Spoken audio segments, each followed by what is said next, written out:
Hello everybody, I am Liz and it's been a while since I've done a tag video. So today I've decided to do the Reader's Problems tag. I saw this a couple days, maybe a week ago by Courtney from LibraryCutie, and the creator created this quite a while ago, back in 2014. That's Tiffany from About to Read, and I'll link their channels and their videos down below for you to go check out if you're interested. The first question says, you have 20,000 books on your TBR. How in the world do you decide what to read next? And in a sense, I do have all the books on my TBR and all the unread books on my bookshelves.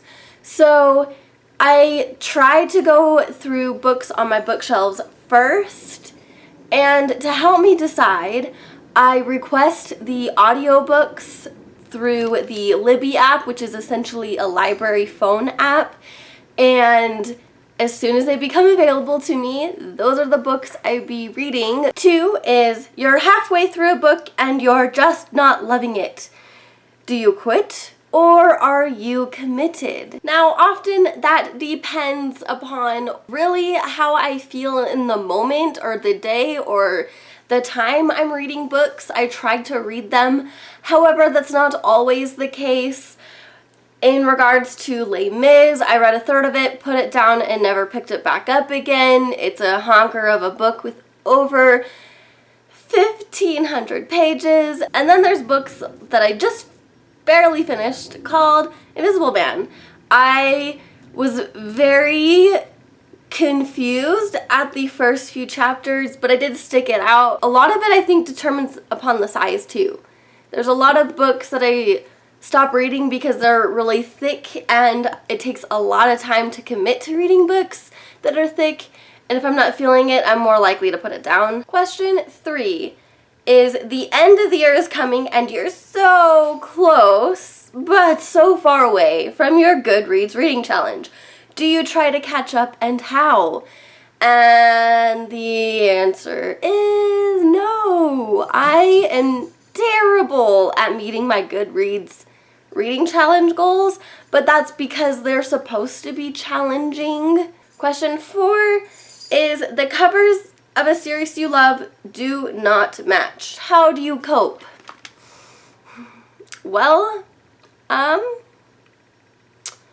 there's a lot of things I could do, and a lot of that is putting them on the bottoms of my bookshelf. I have that with the Infernal Device series by Cassandra Clare, because I have the original hardback cover for the second book, the original paperback cover for the first book, and the new paperback cover for the third book, and it's on the very bottom shelf in my bookcase that way. So that's how I cope with that. Question 5 is, everyone and their mother loves a book you really don't like.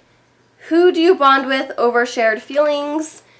I end up scouring YouTube or Goodreads or Instagram to try to find someone else that shares my views on books, or I'll talk to somebody who recently finished the book and bounce ideas off of their heads. Question 6 is, you are reading a book and you are about to start crying in public. How do you deal? I cry in public.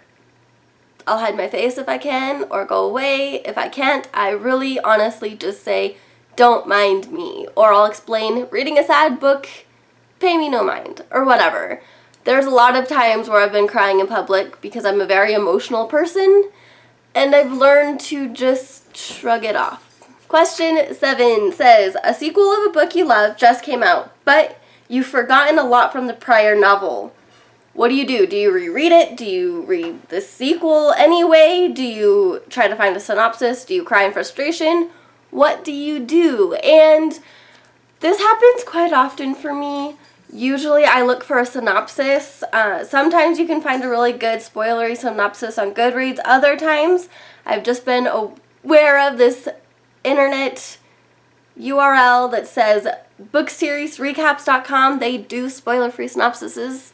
Go there if you're interested. I can link it down below for all of those spoilery catching up needs. Question 8 says you do not want anyone borrowing your books. How do you politely tell people nope when they ask? And for that answer, I don't have an answer for it because I am one of the weird people who actually like people borrowing my books. Question 9 says, reading ADD. You've picked up and put down 5 books in the last month. How do you get over a reading slump? This is another reason why I read audiobooks and request a ton of audiobooks from my library. Audiobooks usually prevent me from getting into a slumpy mood. There's always one available because I request so much, and so I'm always reading. And question 10, there are so many new books coming out that you're dying to read. How many do you actually buy?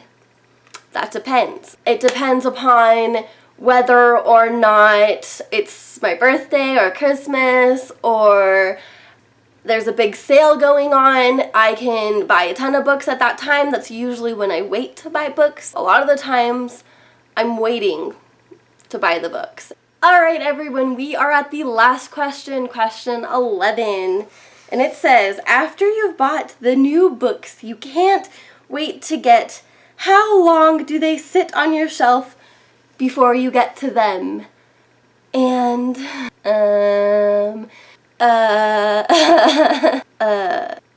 let me stare awkwardly into this camera and not come up with an answer, because on my latest video I talked about how I still have books that are probably on my shelf for 7 to 10 years.